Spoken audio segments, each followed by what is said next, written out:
할렐루야. 8월 4일 화요일 매일 성경 묵상입니다.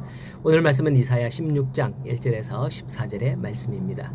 이 이야기 아실 건데요. 어느 날 아기 개구리가 연못가에서 엄청나게 큰 황소를 보고서 놀라서 엄마에게 달려가서 그것을 말하자 엄마는 자기도 그렇게 그 다음에 배에 힘을 잔뜩 두고 공기를 들여 마시며 배를 부풀리잖아요.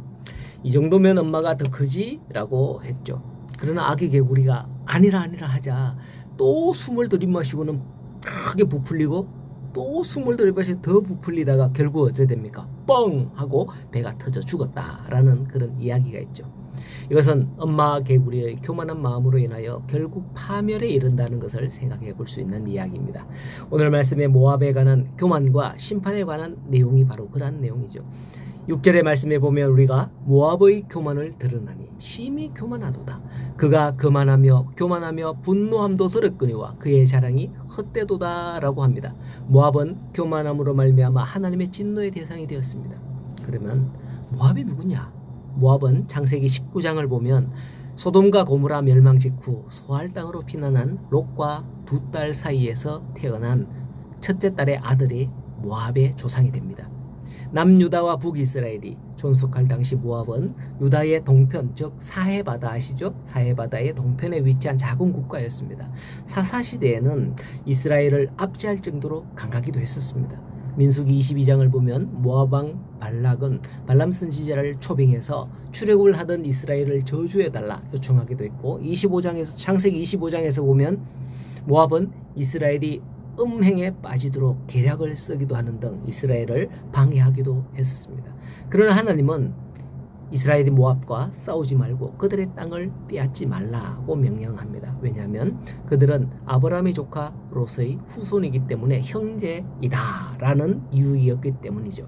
하지만 이스라엘이 가나안에 정착하고 굳건한 다윗 왕조가 세워지자 이스라엘에게 조공을 바치는 속국이 되기도 했었습니다. 하나님께서 이러한 모압에 대해서 오늘 말씀에서 심판하시는 까닭은 그들의 과거 죄 때문이라기보다는 당시 모압이 형제 나라이라면 해서는 안 되는 그런 행동을 이스라엘에게 대해서 취했기 때문이에요.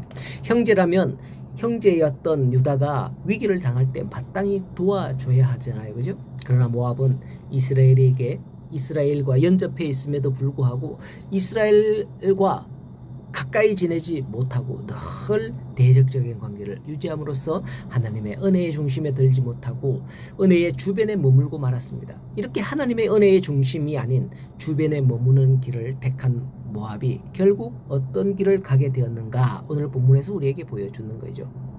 이사야는 모압에 대한 하나님의 멸망의 예언을 선포하면서 거듭하여 슬픔을 표시합니다. 15장 5절에서 내 마음이 모압을 위하여 부르짖는다 라고 했고요. 16장 11절에서 내 마음이 모압을 위하여 수금같이 소리를 바라며 내 창자가 길하레렛을 위하여 그러하도다 라고 하는 마음을 토로하는 겁니다. 우리 악기 중에서 참 슬픈 소리를 내는 그런 악기가 있잖아요. 그죠? 예, 수금이 그런 소리를 내는 것 같습니다. 자, 어쨌든 서두에 교만에 대해서 얘기했습니다만은 모압은 교만으로 말미암아 멸망하게 되었다라고 하는 거예요. 7절을 통해서 알 수 있는 것은 모압은 포도 농사로 유명했다는 것을 알 수 있습니다. 오늘날에도 지중해 연안에 포도주가 유명하고요, 포도 농사가 유명하죠. 모압이 당시에 포도 열매로 인해서 거둬들인 소득과 더불어서 이에 걸맞는 그 경제력에 의한 군사력, 이런 것이 있었다라고 추정됩니다.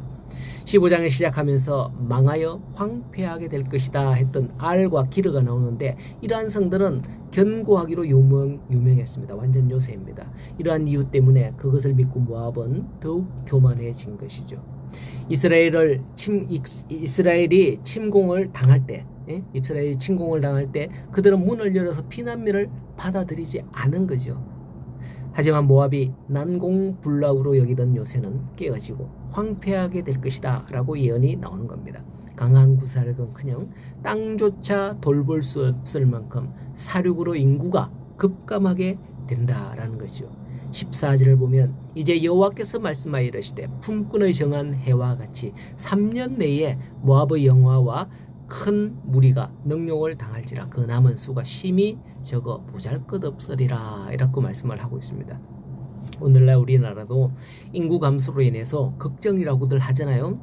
과거 산업 발전은 국민들의 피땀 흘림 대가였습니다. 하지만 우리나라도 이렇게 인구가 감소하다가 아마 언젠가는 국가 존립 위기에 닥칠 것이다. 많은 미래 학자들은 예견하고 있죠. 그런 일들로 인하여 대책을 세우라 하고 있지만은 그게 정책으로 잘 해결되고 있지 않는다라는 게 현실에서 볼 수 있는 거예요. 하나님께서 하셔야 되지 않을까요? 그러므로 우리가 하나님 앞에 바로 선다면 하나님은 이스라엘처럼 우리가 그루터기에서 다시 싸게 나게 할 것이다 라는 것을 믿어야 하는 겁니다. 오늘도 모압에 임한 이 심판을 보고 생각하고 또 우리가 믿음으로 나아갈 때 하나님께서 우리에게 주시는 그 은혜를 다시 한 번 더 입기를 소원합니다. 우리 자녀들이 번성하고 하는 일에 자녀들이 번성하고 하는 모든 일에 복이 되는 그런 믿음의 하루가 되기를 소원합니다. 나는 아무것도 아닌 것 같아도 내가 심은 그 씨앗에서 싹이 난다면 얼마나 기쁘고 좋겠어요. 저 집사람은 항상 저를 탓합니다. 책망합니다. 제가 교회 가면 뒤편에 무화과 나무에 물도 주고 막 이렇게 하거든요. 그걸 자꾸 뭐라고 하는데 그렇습니다. 저는 제가 심은 나무여서 그런지 참 제가 돌보는 것을 관심을 가지고 돌보고 있고요. 우리 김춘만 집사님, 도경희 집사님이 이야기했는 것 같으네. 홍 목사님은 땅에 있었으면 농사를 잘 지었을 것 같아요. 이렇게 이야기도 하시더라고요. 어쨌든 왜 그러냐? 내가 심은 그 씨앗에 대해서 이렇게 자라는 것을 기뻐하듯이 우리가 하는 모든 일에 대해서 하나님께서 우리를 기뻐하시기를 소원한다 이 말이에요. 그렇습니다. 오늘도 우리가 하는 모든 일들이 하나님이 기뻐하시는 일이 되어서 우리가 복이 되는 그런 날들이 되는 오늘 귀하고 복된 하루가 되기를 간절히 소원합니다.